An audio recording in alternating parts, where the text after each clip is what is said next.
ஈரோடு மாவட்டம் சத்தியமங்கலம் அடுத்த கேர்மாளம் மலைப்பகுதியில் ஆசனூர், கேர்மாளம் மற்றும் திங்களூர் ஆகிய 3 ஊராட்சிகளைச் சேர்ந்த 50க்கும் மேற்பட்ட பழங்குடியின கிராம மக்கள் வசித்து வருகின்றனர். மலைவாழ் மக்களுக்கு தேவையான மின்சாரம் ராஜன் நகர் துணை மின் நிலையத்திலிருந்து சுமார் 40 ஆண்டுகளுக்கு முன்பு வனப்பகுதியில் அமைக்கப்பட்ட வழித்தடம் மூலம் விநியோகிக்கப்படுகிறது. இந்நிலையில் மழைக்காலங்களில் மின் கம்பிகள் சேதமடைந்தால் மின்வாரிய ஊழியர்கள் அதை கண்டுபிடித்து சீரமைப்பதற்குள் 3 நாட்கள் வரை மின்தடை நீடிப்பதாக கூறப்படுகிறது. மேலும் 2 மாதங்களாக மும்முனை மின்சாரம் வழங்கப்படவில்லை என்று விவசாயிகள் மத்தியில் புகார் எழுந்திருக்கிறது. கோட்டமலவருக்கு 80 கிலோமீட்டர்ஸ் ஆகுங்க. 80 கிலோமீட்டர்ஸில் கிட்டத்தட்ட 50,000 பாப்புலேஷன் இருக்கிறாங்க. ஆனால் ரொம்ப மின் இணைப்பு ரொம்ப கம்மி. ஏன்னா இந்த கம்பி போட்டு 50 இயர்ஸ் ஆச்சு. பழைய கம்பி எல்லாம் துருப்பிடிச்சி அடிக்கடி கட்டாகு. அது ஒரு point number 1. Point number 2 Bannari 2வது சிட்டிலேருந்து எடுத்தோன்னா அப் டு கேர்மாளம் வரைக்கும் ஃபுல் திக்கஸ்ட் ஃபாரஸ்ட்டு, இகாலிக்ஸ் மரம் நிறைய இருக்குது, நல்லா ஹைட்டாக இருக்குது. இங்கே நம்ம ஊட்டி கொடைக்கானல் விட இங்கே கேர்மாளம் பகுதி, திம்பம் பகுதி ரொம்ப காற்று ரொம்ப அதிகமாக இருக்குது. அதனால் மரம் விழுந்து லைன் கட் ஆகிட்டே இருக்குது. இபி டிபார்ட்மெண்ட்லேருந்து ரெடி பண்ணுவாங்க. பாங்காட்டுக்குள்ளே யானை கலாட்டில் புலி இருக்குது, கரடி இருக்குது, இருந்தாலும் பண்ணி கொடுக்குறாங்க. ஆனால் அவர் போய் ஆஃபீஸ் சேருக்குள்ளே அது திருப்பி கட் ஆயிரு. ஏன்னா காற்று அதிகமாக வீசுது. குறையழுத்த மின்சாரம் மூலம் மோட்டார்களை இயக்க முடியாத சூழல் ஏற்பட்டு குடிநீர் விநியோகம் பாதிக்கப்படுவதாகவும் பொதுமக்கள் குற்றம் சாட்டுகின்றனர். ஜேஆர்எஸ் நகரில் வசிக்கும் பழங்குடியின பெண்கள் குடிநீருக்காக சொல்லண்ணா துயரை அனுபவிக்கின்றனர். இங்கே ஆடுக்கு போகிறோம், மாடுக்கு போகிறோம், வர்றது 5 மணி ஆயிருங்க சார். பசங்களுக்கு பள்ளி கொடுத்து போனால் ஒரு வாரத்துக்கு ஒரு தடவை தான் சார் நாங்கள் பள்ளத்தில் போய் குளிக்கிறது தான்.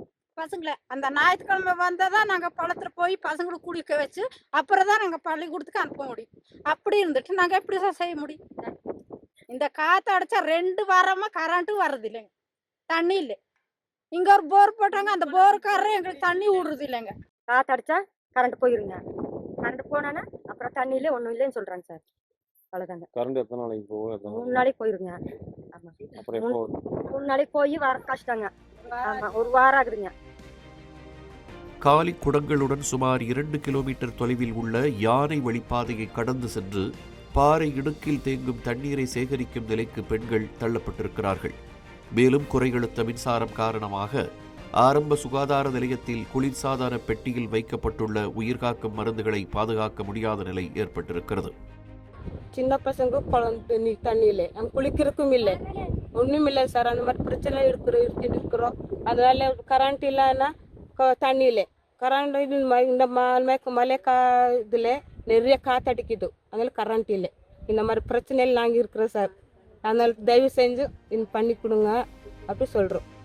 பல கிராமங்களில் சுமார் 1000 ஏக்கர் பரப்பளவில் பூண்டு மற்றும் உருளைக்கிழங்கு பயிரிடப்பட்டுள்ள சூழலில் நள்ளிரவு 12 மணி முதல் அதிகாலை 3 மணி வரை மட்டுமே உயரழுத்த மின்சாரம் கிடைப்பதாக விவசாயிகள் குற்றம் சாட்டுகின்றனர்.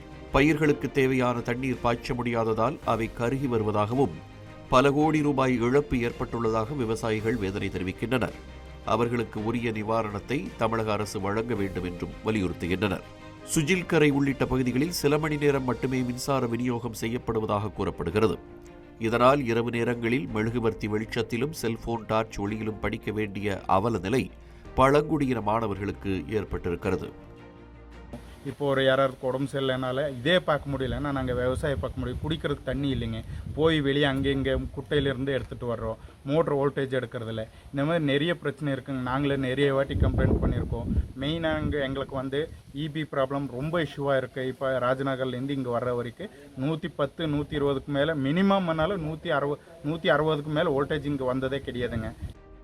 வனப்பகுதியில் 80 கிலோமீட்டர் தொலைவிற்கு செல்லும் 40 ஆண்டுகள் பழமையான மின்கம்பிகளை நீக்குவதுடன் ஆசனூரில் புதிய துணை மின் நிலையத்தை அமைத்தால் குடிநீர், மின்சார தேவைகள் முழுமையாக பூர்த்தியாகும் என பழங்குடியின மக்கள் கோரிக்கை விடுத்துள்ளனர்.